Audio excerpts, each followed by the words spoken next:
Pues nos hemos venido aquí, Xavi, porque estamos muy a gusto, además rodeado de Julenes. ¡Qué mejor! Y para hablar de activismo LGTB, que nos encanta, y aprender, porque yo de aquí aprendo mucho.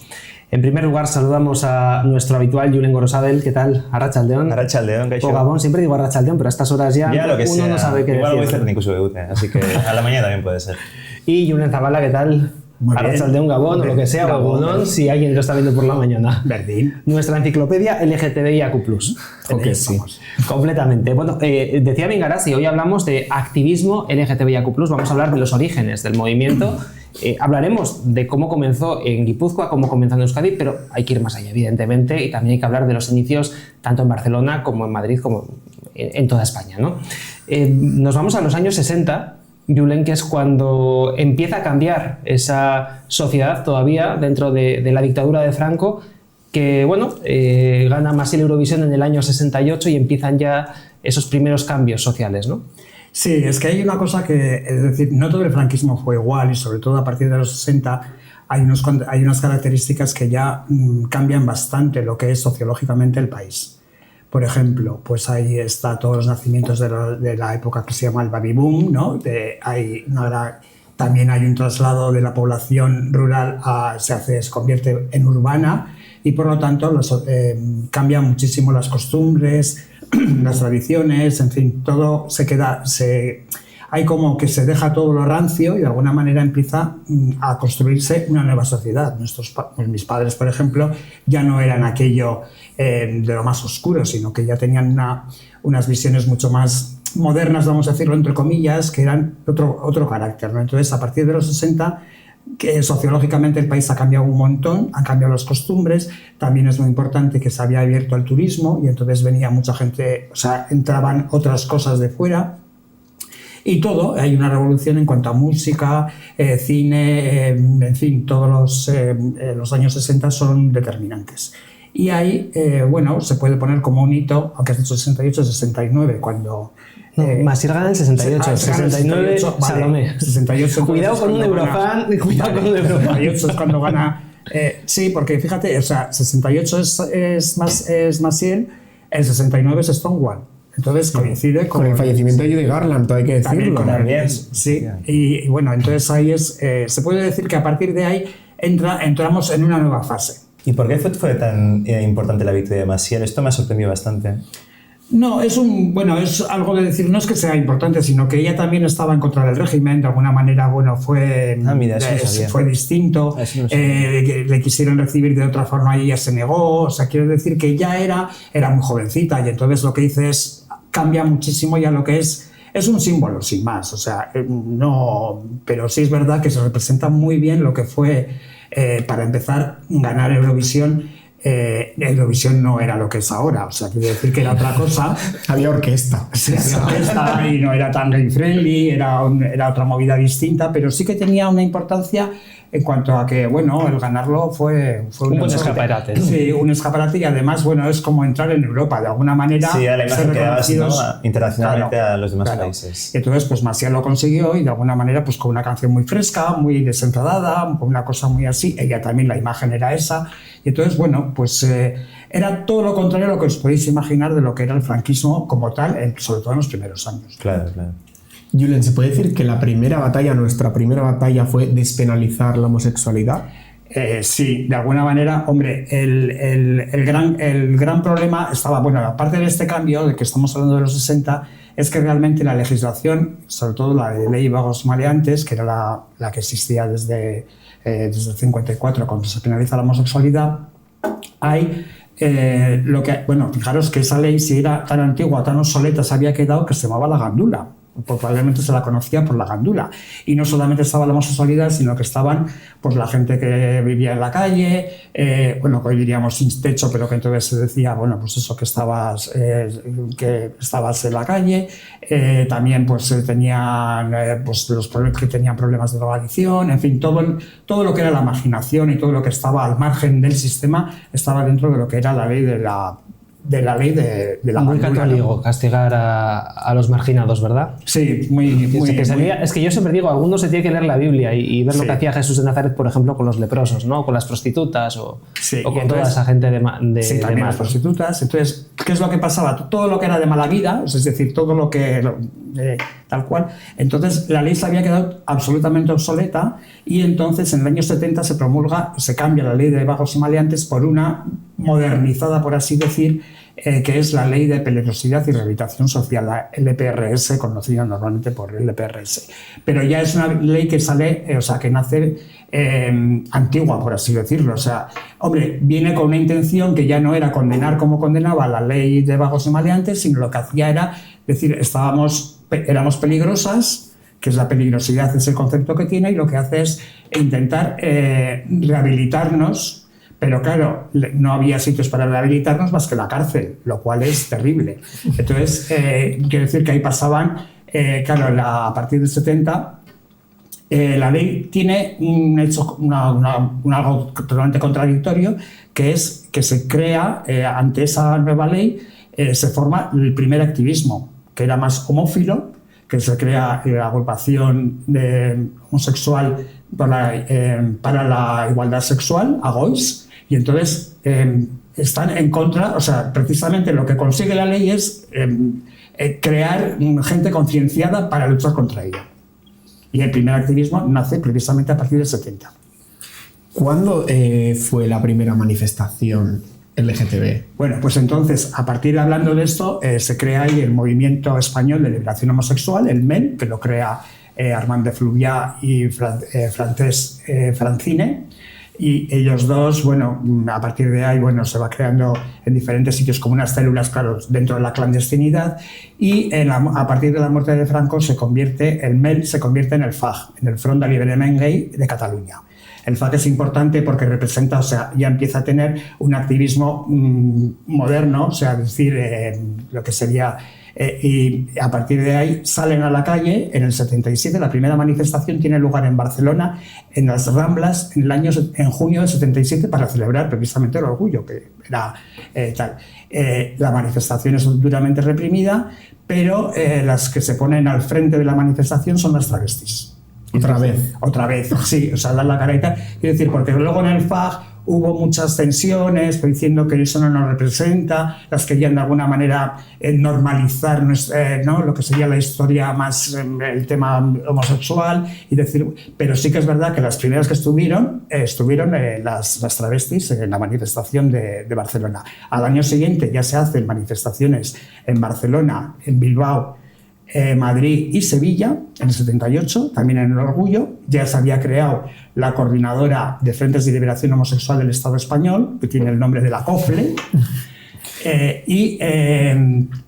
a partir de ahí ya se empiezan a coordinar acciones y se habían creado ya diferentes grupos, y entonces ya hay una actividad conjunta en casi todo el Estado, bueno, donde había grupos. Claro, pero me imagino que al final la gente que participaba en las manifestaciones era la gente quizás que precisamente buscaba llamar la atención para dar la causa, y precisamente la ley de peligrosidad social penalizaba que llamaras la atención, que formaras un escándalo. Entonces, bajo esa argumentación te podrían reprimir, me imagino, ¿no? Claro, es que, como me habéis preguntado antes, Garasi, las primeras reivindicaciones son precisamente de despenalización, por lo tanto, porque la ley de peligrosidad social seguía apareciendo, condenaba la homosexualidad. ¿Qué es lo que sucede? Que en diciembre del 78, el 26 de diciembre del 78, se despenaliza, entre comillas, la homosexualidad, sale de la ley, pero la ley se sigue manteniendo y se convierte en escándalo público. De tal manera que aquel que tuviera mucha pluma, aquel que fuera travesti, pues a fin de cuentas seguían siendo condenadas, y todavía hay gente que seguía detenida y acabando en la cárcel. Durante un tiempo, la ley de peligrosidad social no se deroga en definitiva hasta el año 95 con el nuevo Código Penal. O sea, fijaros, Casi nada. Hasta el 95 se deroga del todo. También sale luego el escándalo público en el 85 o algo así, creo que es. Eso se hace poco. Hasta el 95 seguía todavía. También la homosexualidad, aunque siempre se habla de que se despenalizó en el 78, no es del todo cierto, porque en el Código Militar se seguía manteniendo la homosexualidad y hubo también a chicos que estaban haciendo la mili que les pillaban y les detenían, es decir, con un gran escándalo. Y sí que es verdad que, que es una batalla muy dura. Hay en el 78 hay una película que lo refleja muy bien, que es Te estoy amando locamente. Cómo hacen, y nuestros grupos, esa película es muy real de cómo nos organizábamos, es muy parecido a lo que nosotros vivimos en la organización del grupo y tal. Julen, ya que hablas de cómo se organizabais y ya que es una época que viviste en primera persona, fuiste además uno de los activistas y uno de los que estuvo en el germen de EGAN en aquellos primeros años, me gustaría hablar de EGAN, que fue el movimiento que se creó aquí en el País Vasco. Se creó, el germen fue en una feria de Durango donde varias personas se juntaron y ya un año después, en el 77, si no me equivoco, fue ya cuando se presentó oficialmente EGAN al público, ¿no? Cuando empezasteis ya a trabajar aquí.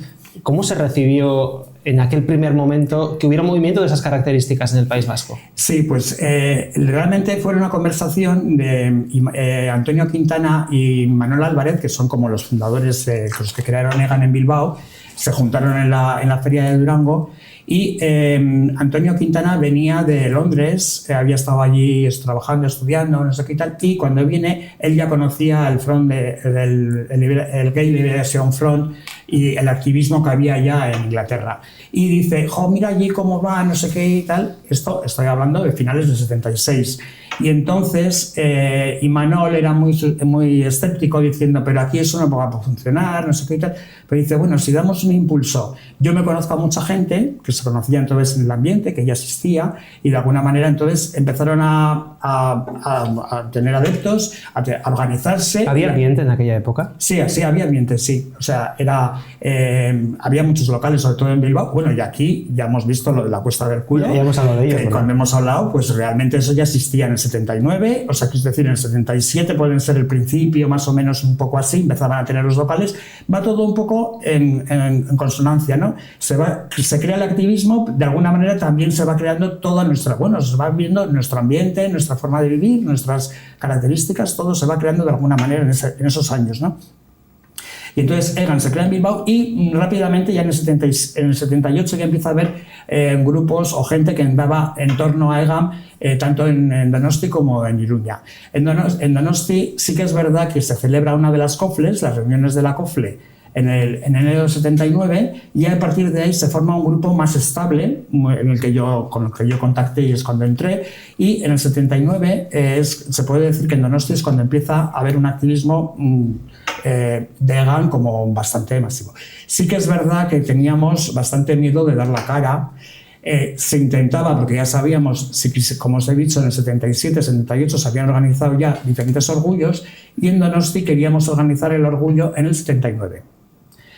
Y no nos atrevíamos, era salir tal. Pero sí que hay un hecho que nos marcó, que es el asesinato de Francis en Rentería, el 10 de junio del 79. Nuestro pequeño Stonewall, ¿no? Y es como para nosotros siempre le hemos llamado un poquito así de un pequeño Stonewall, pero que bueno, sí que es verdad que revolucionó, nos puso otra vez a todos en alerta y conseguimos salir a la calle. Son las imágenes famosas que hay tanto de las asambleas en Rentería como toda la gran manifestación de 2.000 personas más o menos por todo Donosti que acaba en el Boulevard.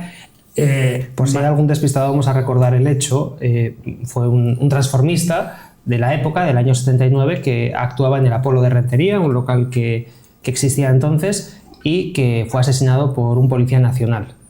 Sí, ya la discoteca estaba cerrada, entró, en fin, al final pues se disparó, no se disparó el arma, hubo tal, y al final... Y lo duro fue además, perdona Julen, que en la prensa de la época se justificaba la acción policial porque era un travesti, ¿no? Y que era un hombre de mala vida y que por lo tanto, bueno, pues que no era quizás una muerte tan importante, ¿no? Perdónenme la grosería, pero básicamente es lo que planteaba la prensa o lo que intentaba plantear, ¿no? Es que lo que nos hizo movilizarnos, sobre todo a la gente entonces de EGAN, fue precisamente eso, no el hecho en sí, sí también la muerte de un transformista, pero sobre todo lo que era... que fue como el tratamiento que hubo en los medios, ¿no? Que es decir, un hombre vestido de mujer era como para denigrarlo, para revictimizarlo de alguna manera, es decir, bueno, no importa porque a fin de cuentas no es más que pues eso, un travestido que nada. Y bueno, un travesti, porque entonces no se utilizaba tampoco ni travestido, travesti. Y eso nos puso en contacto y fijaros, si sucedió el día 10 de junio, el día 12, 2 días después, ya estaba convocada la manifestación en San Sebastián, en Donosti, desde el Boulevard, y había más gente mirándonos porque querían el morbo ese, y todos los que aparecen en la pancarta eran la gente que entonces es una gente muy joven, que estábamos en torno ya al grupo de EGAM. Me llama la atención, ¿no? Ver cómo la muerte de, en este caso, un travesti puede originar, es el final de una vida, porque es el final de una vida, pero al mismo tiempo también es el comienzo, ¿no? De un activismo y de toda una lucha.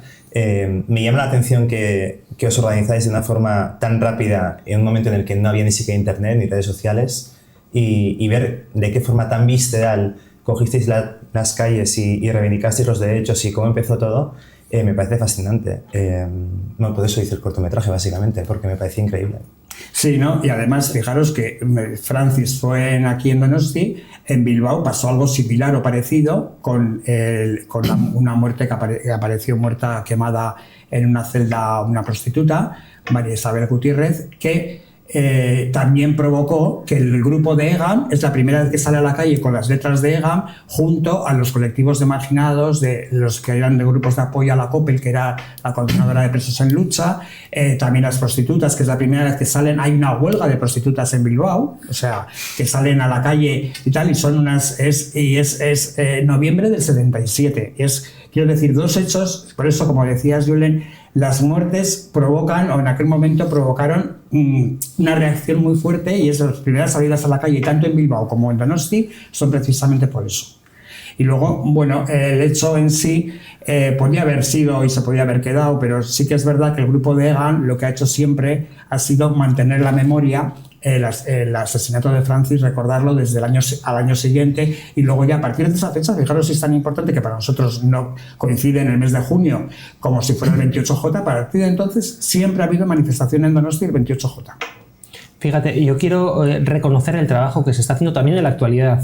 Antes habéis mencionado por encima el cortometraje Incógnita que ha hecho nuestro colaborador Julen Gorosabel, del que ya hemos hablado además en este programa, y bueno, que espero que tenga un largo recorrido, porque yo creo que es un documental que hay que verlo en la pantalla grande para conocer la historia de Francis, porque hay que reivindicar efectivamente lo que ocurrió aquí, como hubo un germen que movilizó a todo el colectivo y del que poco se habla y del que poco se sabe, que yo creo que quizás, Julen, eso es lo más peligroso, ¿no? Olvidar nuestra historia. A mí lo que me llama la atención es que la generación de Julen tuviese como un referente tan claro como Francis, pero luego ese referente no fuese permeable a generaciones más jóvenes, ¿no? Y el cortometraje lo hizo un poco desde esa perspectiva de analizar de por qué estamos siempre nutriéndonos de referentes americanos, que está muy bien, pero luego menospreciamos o miramos por encima del hombro, o simplemente no nos interesamos por lo que nos pasa, ¿no?, alrededor, o las historias que realmente nos pillan más de cerca, pero realmente pues no logramos entender, ¿no?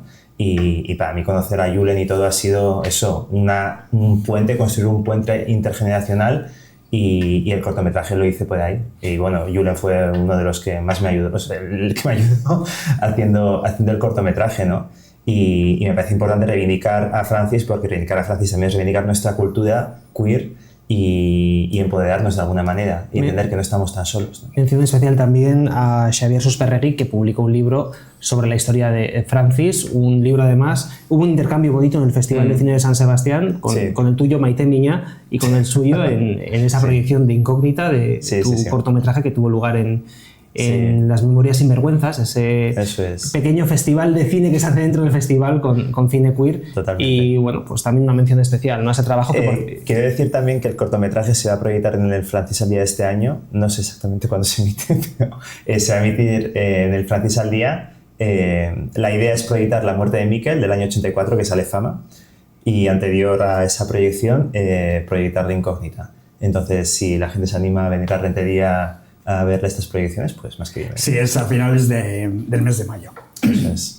Y además, bueno, es que se ha dado una circunstancia que es, recuperar la memoria de Francis. Ha habido varios temas, pero sí que es verdad, con el libro de Xavier Susperregui y luego, bueno, pues como se ha hecho el corto, Francis, nosotros, la memoria de Francis, o sea, nosotros no teníamos más que pocos datos de lo que era Francis. Se ha ido recuperando con el tiempo y gracias al trabajo de Xavier se ha hecho un montón de recuperar, o sea, se ha visto cuál era su vida, dónde se movió, qué es lo que hacía. Y cuál era su físico también. ¿Cuál era su físico? Porque se le ha puesto un físico que no teníamos. Yo sí que tenía, o sea, habíamos recuperado un flyer de cómo era Francis, que es la imagen que está él sentado en un taburete, y ahí es donde aparece el flyer, que sería entonces, ¿no?, cómo se repartía y tal, era Francis, la gran incógnita del mundo del espectáculo. De ahí viene incógnita, ¿no?, de la gran incógnita del mundo del espectáculo, que cómo se hacía él, ¿no?, el cómo se presentaba al resto, cómo se definía, ¿no? sí. Y sí que es verdad que en los últimos años pues estamos realmente muy contentas de haber podido recuperar, bueno, no solamente eso, sino que se ha podido conocer a la familia de Francis. Vive un hermano bastante mayor, con 80 y tantos, en Torrent, pero que ha venido a Rentería a conocer cómo se le recuerda a él, porque claro, luego está el Paso de Cebra, también es en recuerdo de Francis. O sea, sí que ha habido cosas, pero sí que es verdad que igual durante años no se ha sabido transmitir demasiado cuál ha sido la memoria o el acontecimiento de qué pasó con Francis, ¿no? Julen, como colectivo, ¿cuándo empezasteis a vivir en paz? Sin tanta ley obsoleta, arcaica. Pues no sé qué decirte, porque es que, ¿sabes lo que pasa? Que cuando empezamos a vivir un poco en paz, cuando ya había tolerancia, cuando había...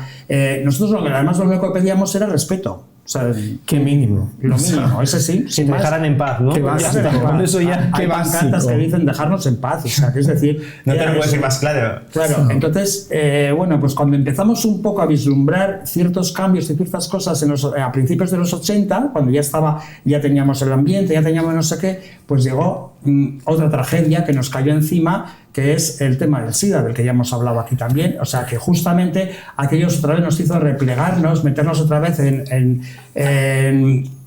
volver otra vez a las trincheras, porque otra vez era...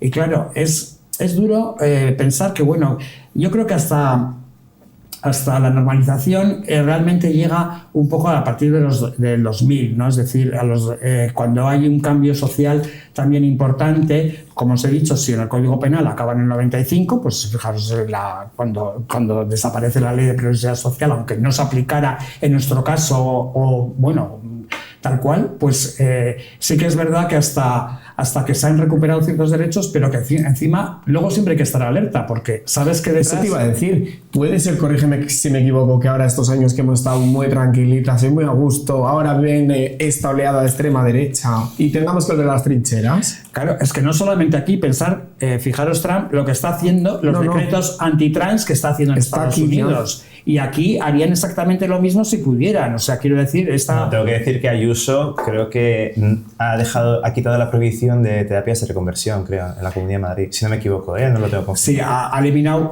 o ha tenido un intento, porque creo que luego se ha echado atrás, pero al principio eliminó varias cosas, entre ellas lo de las terapias de reconversión. Claro, es que es terrible pensar eso, de que alguien, o sea, cuando ya parece que habíamos conseguido o teníamos... Siempre pasa, es cíclico esto, ¿no? Claro, o sea, cuando estamos un poco tranquilitas, ¡pum!, otra vez a las trincheras. Entonces, hay sitios en los que ha sido mucho peor. Por ejemplo, no han tenido esa evolución. Costó muchísimo, por ejemplo, en Francia, que parece mentira, porque en un principio parecía que era una sociedad mucho más abierta, sí, pero en Italia siguen estando en las catacumbas casi. O sea, hay un peso grandísimo de la Iglesia, todavía de una mentalidad y tal. Y aquí tuvimos la suerte, aquí junto a Portugal, que también es una cosa muy curiosa, que como Portugal tuvo unas leyes avanzadas bastante... En la península ibérica tenemos suerte. Sí, tenemos suerte, pero no quiere decir nada que en cualquier momento, o sea, que hay que estar alerta porque en cualquier momento nos pueden, o sea, eso que tranquilas no podemos vivir nunca.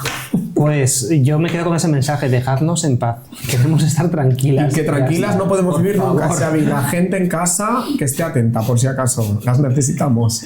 Bueno, no nos queda mucho tiempo ya de programa, como siempre, gracias a nuestras dos queridas Julenes que han venido una vez más. Ya a modo de cierre, un último comentario, empiezo contigo, Gorosabel. Vive y deja vivir. Punto, ya está. No creo que haya que decir mucho más. Y a nuestra Wikipedia particular, Julen. Bueno, sin más, que hay que estar pues eso, que hay que estar alerta y que, bueno, hay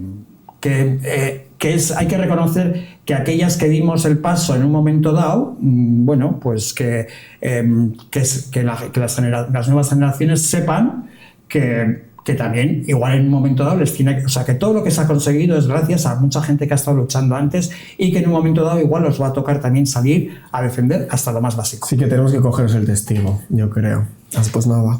Pues recogido queda. Recogido y, por cierto, gracias, Julen. Nada. Gracias por venir, por supuesto, y gracias por el trabajo que hicisteis en aquella época, porque gracias a lo que hicisteis, totalmente, programas como este pueden existir, documentales como el que ha hecho nuestra querida Gorosabel también pueden existir.